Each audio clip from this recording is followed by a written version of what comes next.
This was recorded a little over 10 years ago. This is going to be John Skyler and a mystery partner. It was originally supposed to be his partners in old school championship wrestling. Originally called the Dynasty. There was a gentleman named Chris Main, and there was also a gentleman named Rufio Rush that was in this group. And for whatever reasons, I think some car problems or some other things, they could not make the show. This match was kind of hastily rewritten, and there were a lot of nerves and a lot of weirdness going on that day. But as you'll see soon, you'll know exactly what they decided to do. I'll keep it a little bit of a surprise. But John has the, as I'm looking over, and if I'm looking over to my left, that's because I have the screen. John actually has the microphone. Now I can, while he's talking, and since I'm doing this as a voiceover, I'll just briefly mention that I'm real proud of John. Excuse me. John has, and I'm keep saying, apologize. So John has really made a name for himself internationally. He has really traveled the world. He was doing so well in AEW Dark, and it looked like things were going to look up for him on that front. And then he suffered a pretty severe knee injury, and he has just recently been cleared to wrestle. In this video, he's actually holding up, you see him holding up a piece of paper. This is what's called the winner's choice contract, which is probably akin to Money in the Bank for WWE. It's a similar concept. You see this on Independence all the time. They use stuff from everywhere. So John has won this Battle Royal. He can cash in for a title shot at any time, but he has not chosen to do that tonight. He is actually looking for an opponent. And from what we understand, it was, instead of a 6-man tag team match, it's now going to be a tag team match. So I'm just trying to explain the setup here as John speaks.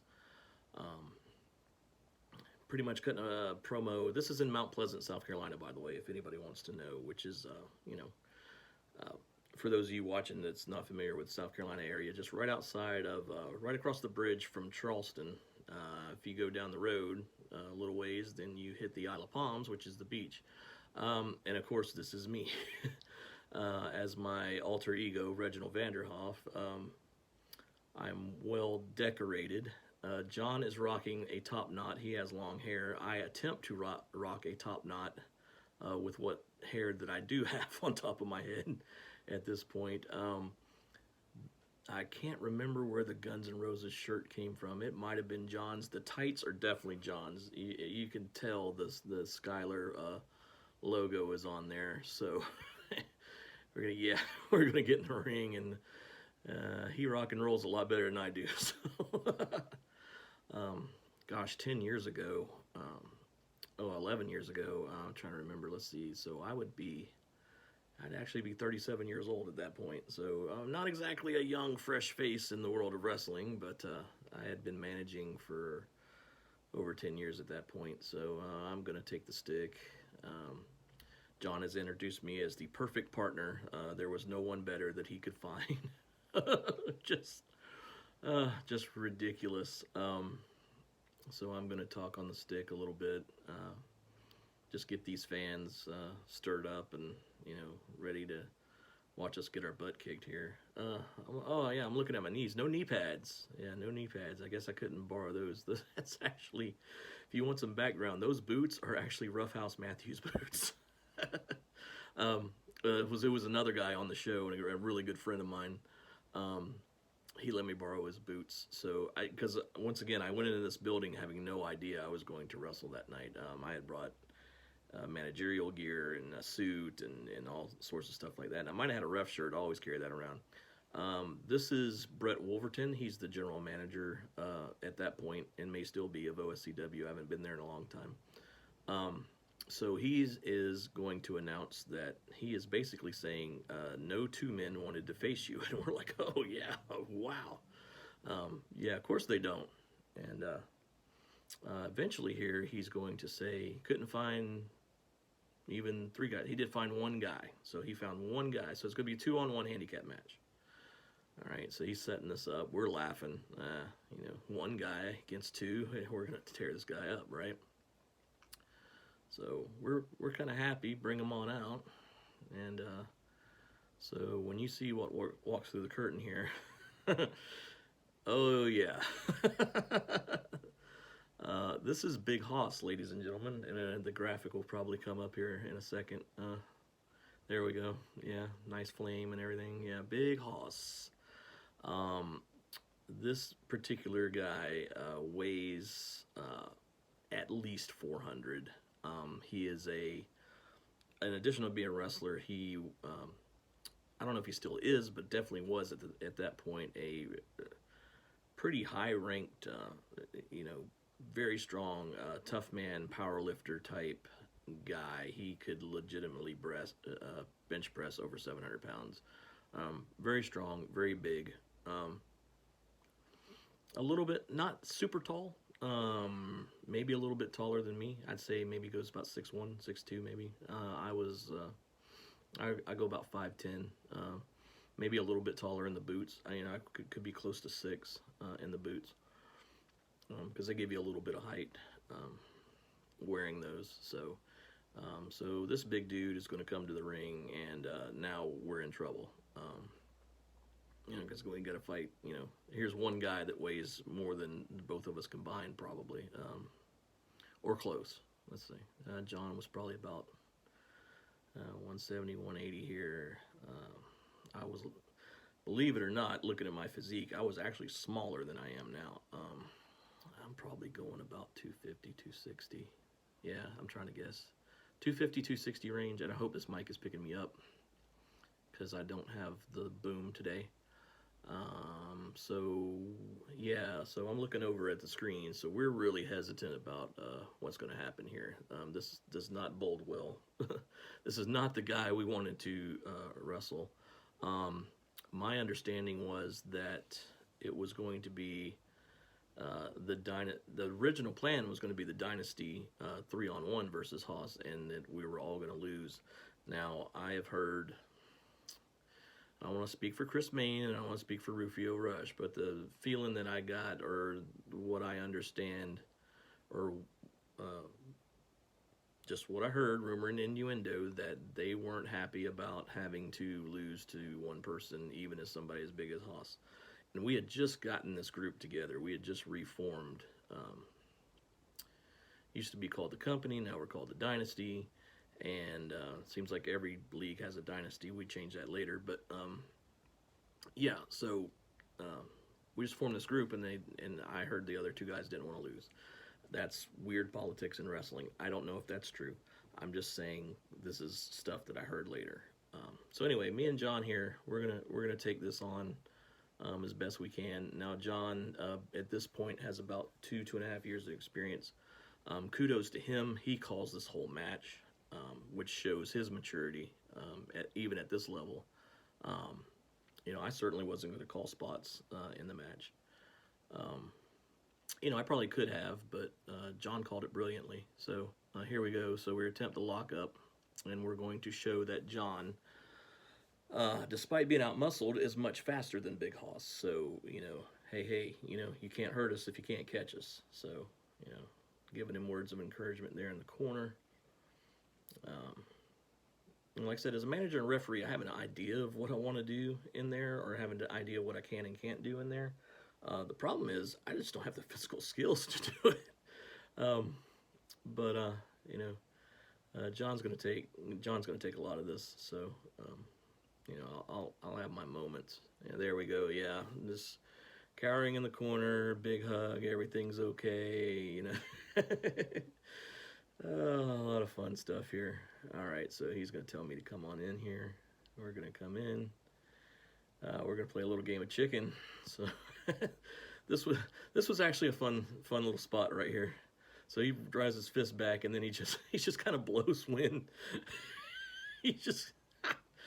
Yeah, I'm sorry I'm laughing through this, but he just kind of goes and knocks us over. So of course, and now I'm You know, I'm selling it like, oh God, terrible breath. Geez, that would have knocked anybody over. So yeah, we were gonna attempt to be taller and bigger than him with the chicken. Now John's fired up. He's like, okay, enough of this. Well, he can't knock him down, of course. About 200 and some odd pounds weight difference here. And like I said, Haas is a big guy. Had never tried to do anything in the ring. We managed against him numerous times, but it never got in there with him. So I was nervous at this point. I really didn't know what to expect. But kudos to him. He was a pro, and he took care of me. So we're gonna do the 1, 2, 3 here. Oh, double knockdown. Not my best bump by any means. Oh, here goes the shirt. Oh yeah, I'm a physical specimen. Yep. Oh boy. And this, I wish I'd played this a little differently. They had painted me up in the back to look like I had a bunch of tattoos, and I kind of covered up at first, and I probably shouldn't have. I probably just should have put my hands on my head and just went nuts. The fact that my shirt was off. So here we go. We're going to go for attempted choke slam, a la the Hurricane. Of course, this you gotta pick somebody up that large. He just a lot of comedy in this match. A lot of comedy. It's like, okay, here you go. You just choke slam me instead. Go ahead, big boy. And oh, we fooled you. There's a drop kick. One of our first little offensive flurries here. There's a second one. And here we go. We're gonna get number 3. And so John's is gonna kind of slightly muscle him over. Okay, he's pounding on him. Go to the eyes because he's much stronger than you. Okay, we got him stunned. Here I come ever so slowly. I did a little call out to Kamala or Yamaga at the time. Got Dynasty painted across my midsection. There we go. If you can't see it clearly on the video, it says Dynasty, and then there's a moon like Kamala used to have on his stomach. There's some big clotheslines there by Haas. He's, John's really working with him, selling it, taking all the bumps, so I don't have to.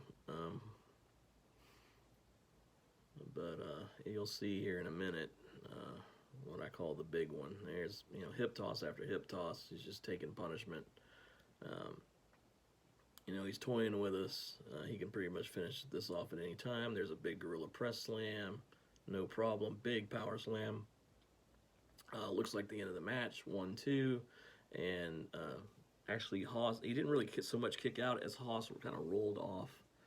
I don't know if you can see it in this shot or if it's going to come up. There's actually the wrestler he's feuding with called the Insane Asylum. You could barely see him off camera, but he's actually standing in the aisleway. So this distracts Haas. I get the tag. I'm going to go for the sleeper. I was like, let's put this big guy out. If you can't breathe, you can't fight. And wham, there's the big one. Yep. Good old Reginald Vanderhoff takes the big dive. Needless to say, I'm pinned. They're not. Yeah. There we go. We can get the camera shot back. That was like this was a single camera shoot for these guys. And you see, I'm holding my head, and I don't know where I am at this point, and you're going to see why, because there's going to be a replay that shows exactly what happens. And not Haas's fault, really kind of mine, but he was kind of hard to hold on to, so I don't know if I'm trying to put my hand back to brace myself, or I just slip, because I just remember falling, and our heads hit right there, and when I kind of came to, if you've ever had a concussion, it sounded like almost like a train whistle. Kind of going by your head. So that's kind of what I was feeling at that point. John's telling me to sell, and really on a splash like that, you should sell your ribs. I'm selling my head because that's what hurts. So it's kind of a mistake on my part. I just, like I said, I was goofy. My head hurt for about 3 or 4 days after this. Definitely legit concussion, probably number 3 I've had in my life. I can remember 2 others. This was definitely number 3. I don't think I've had any more since that, thank God. But Yeah, it was a rough one. Haas is getting his kudos as he should. Like I said, he took care of me. It wasn't Haas's fault. He's just so big, and I just happened to slip enough to where his noggin could hit my noggin. He said he didn't even, we talked afterwards, he didn't even feel it, but I did.